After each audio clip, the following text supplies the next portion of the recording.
Phase 1. The penalty of absence. The descent begins not with a roar, but with a silent mathematical subtraction. You are at level 1, a state of existence defined by a negative balance. On the glowing screen of your smartphone, a small horizontal dash sits defiantly in front of a digit. It is a minus sign, a tiny mark that carries the weight of an anchor. You stare at it, hoping that a blink or a refresh might banish it, but the digital ink is stubborn. The cause was trivial. A $4 charge for a scheduled coffee subscription you had forgotten to pause. To the human mind, $4 is a rounding error. To the bank's algorithm, it is a binary trigger. The institution does not see a person who had a busy week, it sees a breach of contract. Because your balance dipped below zero, the overdraft protection kicks in, a service named with a dark sense of irony, as it protects the bank's profits rather than your peace of mind. The fee is $35. In the world of the underbanked, the punishment for being broke is a mandatory contribution to becoming more broke. The penalty is nearly 9 times the size of the mistake. As you sit in the heavy silence of this realization, a second ghost appears, a $7 streaming service fee. Because you are already in the red, the system automatically levies another $35 penalty. Suddenly, an $11 oversight has blossomed into a $77 debt. You attempt to bridge the gap with a phone call. The hold music is a lo-fi loop of synthesized optimism that mocks your anxiety.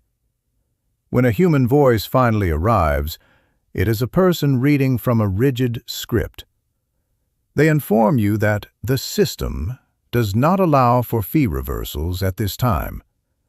You ask for a manager, and you are promised a callback within 48 hours, a call that will never come. By the time Friday arrives, the ripples have become a tsunami. Your rent payment bounces, triggering a $75 late fee from your landlord. Your phone service is suspended, adding a $25 reconnection fee. What began as a $4 coffee has evolved into a $200 crisis. You skip lunch on Wednesday, not because you aren't hungry, but because you have become an expert at performing the role of a person who is already full. When you finally walk into a local branch, the teller doesn't see a customer. She sees a flag. To the bank, you are no longer a human with shoes. You are a risk score with a pulse. Phase 2. The invisible threshold. You climb to level 2. Through 20 hours of grueling overtime, you have clawed your way back to a $200 balance. You have been positive for 7 days, a feat of endurance for which there is no trophy. Instead, there is the monthly maintenance fee. Because your balance is not $1,500, the bank charges you $15 just for the privilege of holding the money you desperately need. You are paying a multi-billion-dollar corporation to store your meager survival fund. When you apply for a credit card to handle emergencies, they offer you a secured version. They ask for $300 of your own money to hold as collateral so they can lend it back to you at a 24% interest rate. It is a circular logic designed to keep you stationary.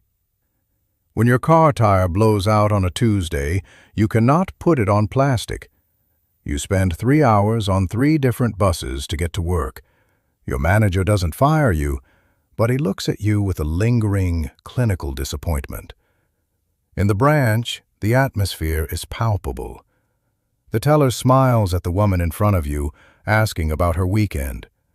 When you step up, that smile is replaced by a mask of professional neutrality.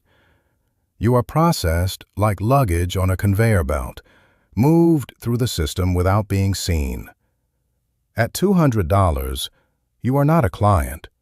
You are an administrative burden. Phase 3. The recognition of pattern. At level 3, you reach $2,000. Something fundamental shifts, though not in your character. Your direct deposits have become consistent, $1,600 every 2 weeks. The system, which once hunted you for fees, now ignores you. The maintenance fee vanishes automatically. The algorithm has recognized a pattern. You are now a predictable source of data and potential profit. Suddenly, the mail changes. Envelopes printed in metallic ink arrive, addressed to you with pre-approved status. The same institution that wouldn't trust you with a $300 secured card now offers you a $2,000 limit with a simple click. You haven't changed, but your profile has. When you walk into the branch, the teller greets you before you reach the counter. It isn't warmth, it's recognition. You are no longer a problem to be solved. You are a demographic to be farmed. You apply for a car loan and are approved in 48 hours at 11%. It feels like a victory, but it is actually the first moment you realize the bank has started selling things to you rather than taking things from you. Phase 4. The optionality of rules. Level 4 is marked by a $15,000 balance. The world begins to soften at the edges. Your credit limit is doubled without you asking for it. You receive a phone call from a human being, a relationship banker. He gives you his direct office line. He wants to know your goals. The most jarring change is the death of the fee. A $32 charge appears by mistake. You send a short email, and 3 hours later it is gone. No phone trees, no scripts, no pleading. The fees that once destroyed your month are now optional for a person of your stature. You realize the bank wasn't being cruel when you were broke. They were being indifferent. But at this scale, indifference and cruelty are indistinguishable. You are no longer a risk. You are an investment. Phase 5. The preferred status. At $80,000, you are officially a preferred client. This title appears on every screen you log into. Your banker, David, knows your sister lives in Chicago. He doesn't know this because he cares.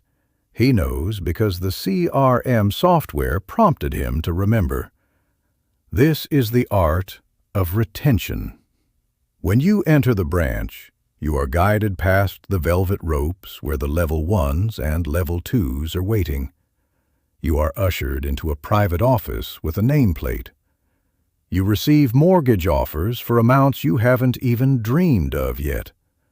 The bank has decided what you can afford before you have even looked at a house. They are no longer waiting for your business. They are competing for it. Phase 6. The service that follows. Level 6 is the $500,000 mark. The bank is no longer a building you visit. It is a service that follows you. David's boss, a wealth management specialist, drives to your office. He brings leather-bound folders and talks about tax structures and estate planning. You are no longer being sold products. You are being consulted. A product is something they want you to buy. A consultation is something they want you to need. If a wire transfer freezes, it is unfrozen with a single phone call. The friction of the financial world has been lubricated by the volume of your capital. You attend private dinners where the view of the city is breathtaking, and money is never mentioned. Money is the floor you walk on, not the ceiling you're hitting. Phase 7. The negotiated reality. At $5 million, you enter the realm of private banking. This is not a service. It is a relationship where rules are negotiated rather than followed. Your banker manages only a handful of accounts. He knows your family, your philanthropic interests, and your long-term legacy. The interest rates on your loans are not found in any brochure. They are drafted in private conference rooms with heavy oak tables. The minimums for exclusive investment deals are waived because your presence justifies the exception. You are flagged across every branch globally, not for your fame, but for your position in the database. You are a high net worth individual, and the system is designed to bend before you break. Phase 8. The architect of the system. Finally, you reach level 8, $25 million. At this altitude, you don't have a banker. You have a partnership. Your account is a line item in the annual performance review of senior executives. If you left, careers would be impacted. The institution no longer offers you deals. It builds deals around you. You are consulted by the Chief Investment Officer on market trends. You have moved from being a victim of the system to being a stakeholder in its design.